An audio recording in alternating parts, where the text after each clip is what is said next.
Posen, October 1943. Heinrich Himmler is standing in front of his senior SS commanders. The war is turning, Stalingrad is gone, Kursk has failed, the Allies have landed in Sicily, and Himmler is formalizing the expansion into new SS divisions.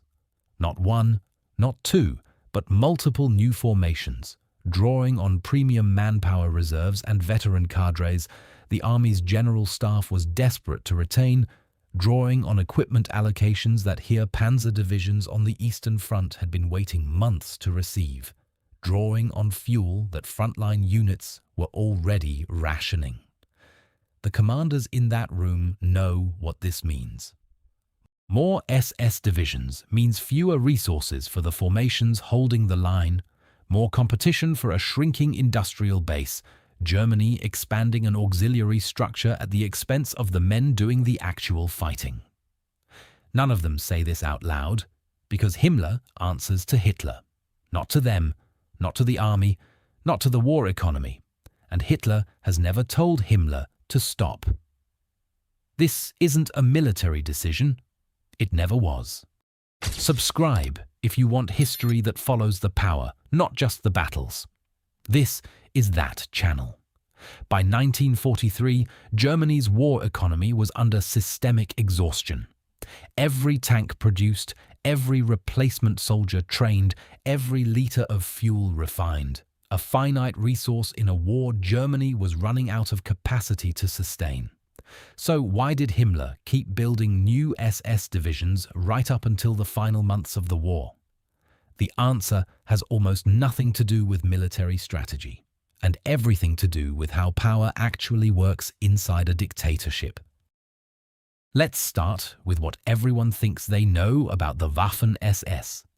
Himmler marketed the SS as a force of elite troops, units that would hold when Heer formations broke, attack when ordinary soldiers hesitated, fight with an ideological commitment no conscript army could match. The sharp end of the German war machine. The best equipment, the best men, the hardest fighters. And there's real evidence for this. Leibstandarte SS Adolf Hitler, Das Reich, Totenkopf. These formations compiled battlefield records that military historians still study.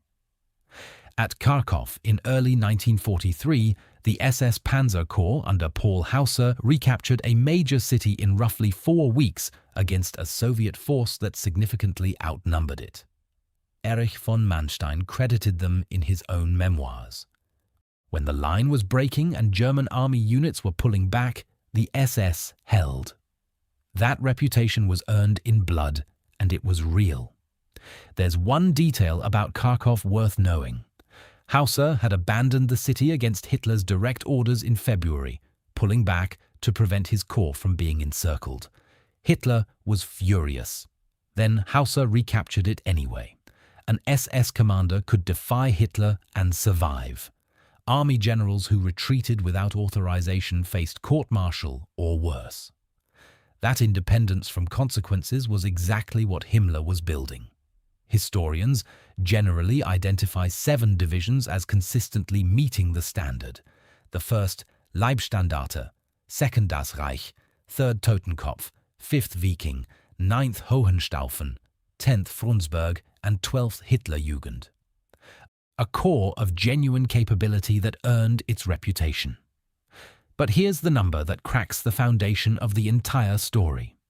By the final months of the war, the Waffen-SS had expanded to 38 numbered divisions, with additional auxiliary formations existing in name only, many never achieving operational readiness before the surrender.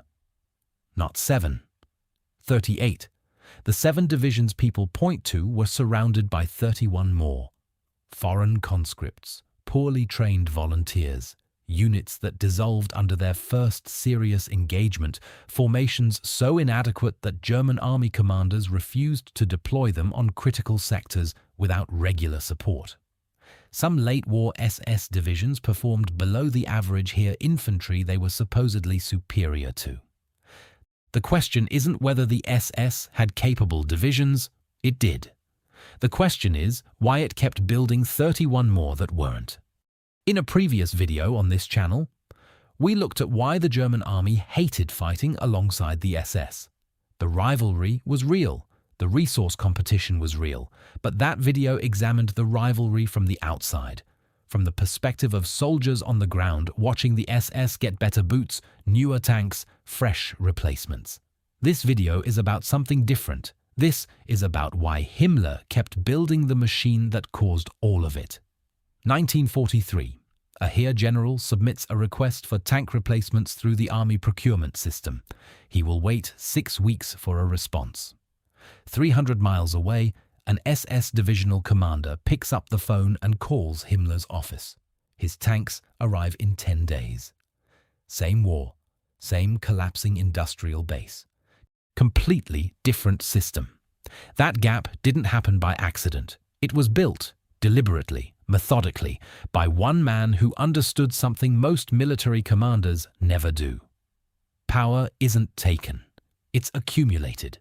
And the way you accumulate it inside a dictatorship is by making yourself impossible to cut. For Himmler, that meant manpower in uniform bearing the SS insignia, an organization with its own courts, its own economic enterprises, its own intelligence service, and now its own army. A state within a state, answerable only to Hitler. Every new SS division was a claim on fuel, on equipment, on replacement soldiers, a permanent presence that justified Himmler's seat at every table where Germany's war was being decided. This is why the expansion accelerated precisely when the military situation deteriorated. In 1941, the Waffen-SS had 3 divisions. By 1943, 18. By the war's end, 38 plus auxiliary formations. The curve goes in exactly the wrong direction from a military standpoint, exactly the right direction from a power standpoint. The worse the war went, the more Himmler needed to prove the SS was indispensable. Army commanders understood this perfectly. Heinz Guderian, in his memoirs, criticized the SS apparatus draining manpower from frontline formations, rear area security personnel, administrative staff consuming men that could have been fighting. He wasn't wrong. He just couldn't say it loud enough to matter while Hitler was alive. And this points to something the standard story misses entirely. The real SS advantage wasn't equipment on paper. The authorized Panther allocation was broadly the same for Army and SS armored divisions by early 44. The real privilege was the refitting cycle. When SS divisions were decimated, they were pulled back to France or Italy and given first call on replacement personnel and vehicles. Army divisions were left on the Eastern Front, patching their losses with whatever arrived through standard army procurement weeks later, or not at all. It created the illusion of perpetual superiority, a handful of favored formations cycling through recovery while the German army bled out without the same access. Himmler proposed each expansion and Hitler approved every one, deliberately using SS growth to check the authority of the army's general staff. Neither had a mechanism for asking whether Germany could sustain what they were building. Here's the thing about building an organization inside a dictatorship. Once it exists, it develops its own logic. The SS needed men to fill divisions. Men required training infrastructure and officer schools. Infrastructure required administrative staff not fighting. Staff not fighting required justification, and justification required more divisions. By 1943, the Waffen-SS had become a self-perpetuating machine, consuming resources not primarily to fight the war, but to sustain its own existence. And the most important thing it consumed wasn't tanks or fuel. It was the one thing Germany genuinely couldn't replace: experienced soldiers. Spring 1943. A replacement depot outside Warsaw. Dozens of men waiting to be assigned to frontline divisions.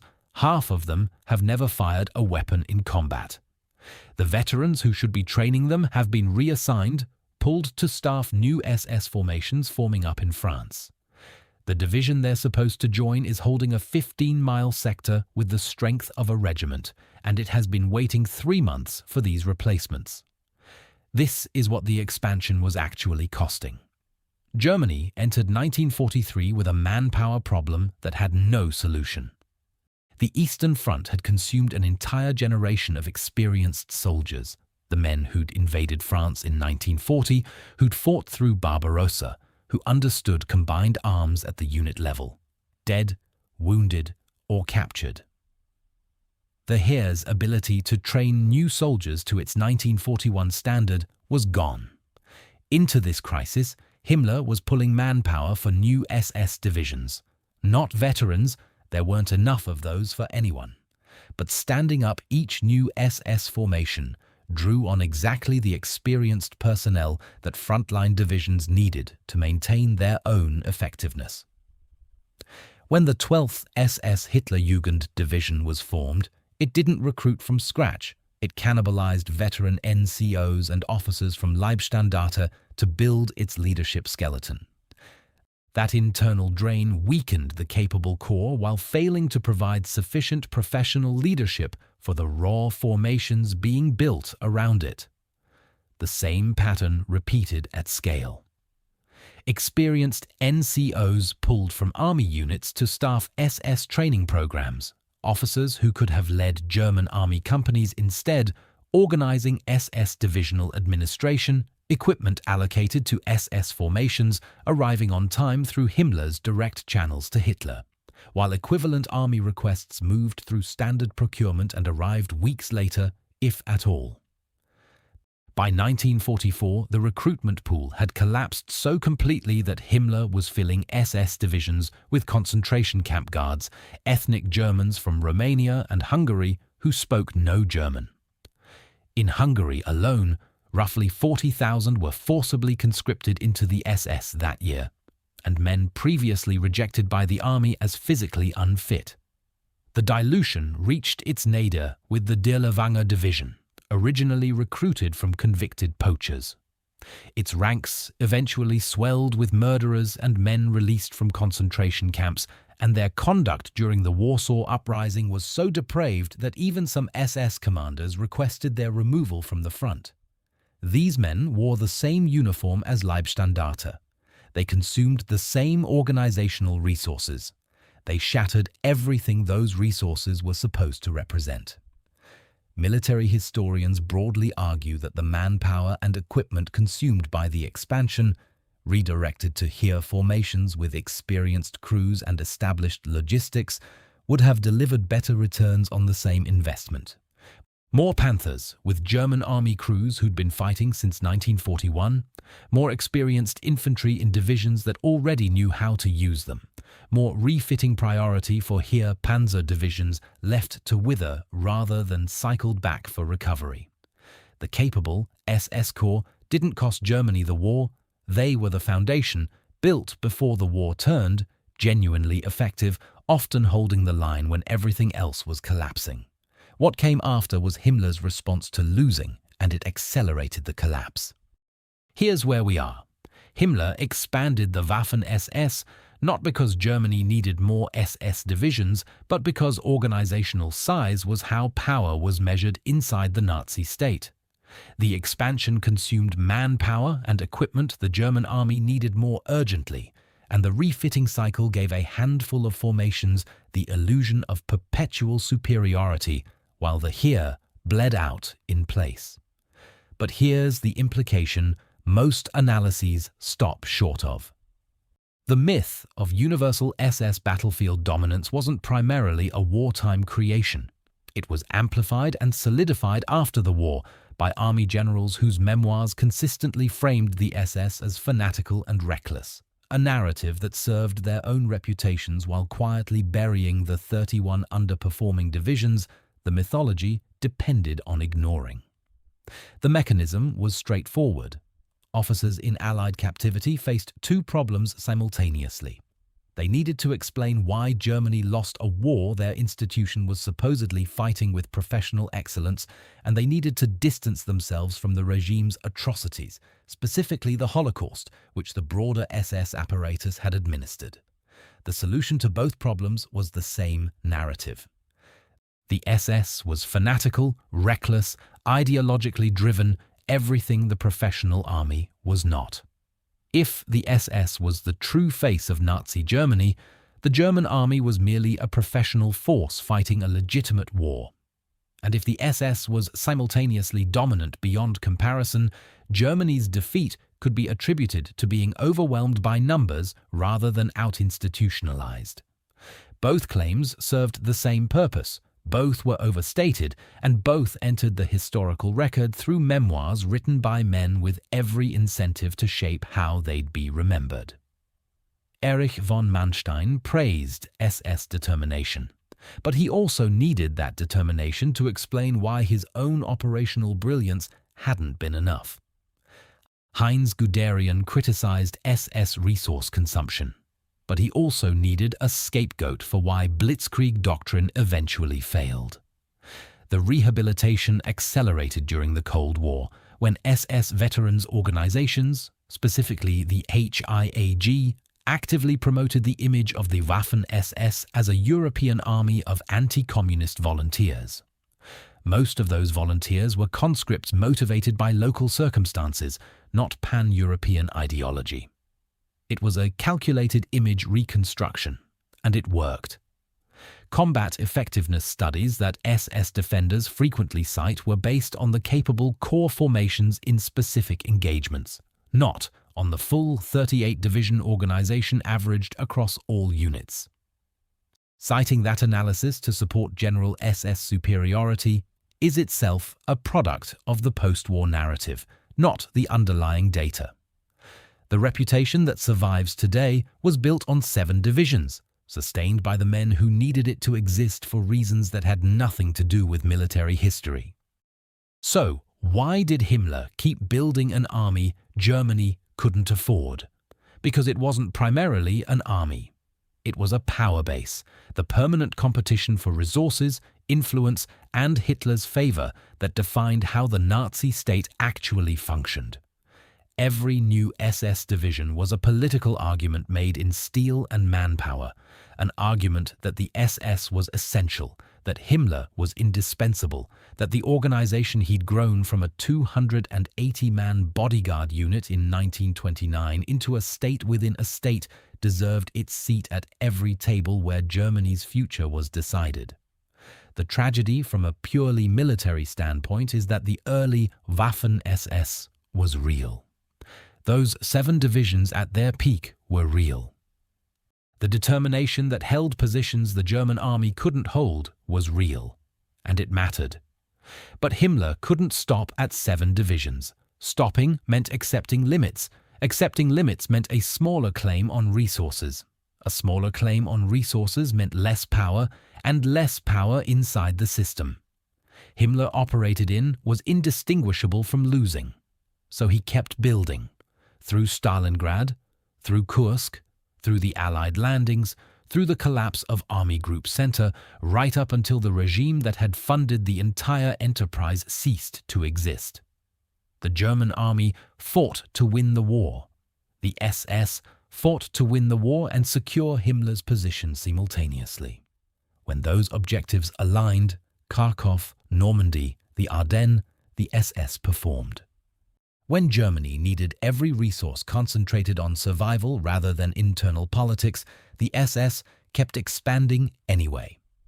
That is not a military institution with a political problem. That is a political institution with a military function. Here's the uncomfortable truth this whole video has been building toward. The SS didn't weaken Germany despite its capable core. It weakened Germany because that core's reputation was used to justify building 31 more divisions that couldn't match it, and because the entire expansion was driven by internal politics that had no mechanism for asking whether Germany could actually afford it. The myth survived because the people best positioned to challenge it had every reason to preserve it instead. The German army maintained better kill ratios, held longer with less, and adapted to scarcity in ways the SS expansion made harder for everyone. But the German army lost too. If you accept that the capable core of the Waffen-SS, Leibstandarte, Das Reich, Totenkopf, genuinely earned their reputation, does that justify the resource cost of everything that followed? Or does an organization that consumed priority refitting, veteran cadres, and premium equipment allocations to produce 31 underperforming divisions around that core represent a net strategic failure, regardless of what those 7 achieved? One side says capable formations justify the investment, and Germany's problem was losing the war, not building the SS. The other says an organization that spent Germany's last reserves building divisions that collapsed under pressure failed at the level that actually decided the war. Drop your answer below, like this video, and subscribe if this changed how you think about who actually built the SS, and why it cost Germany more than any Allied general ever did. Thanks for watching.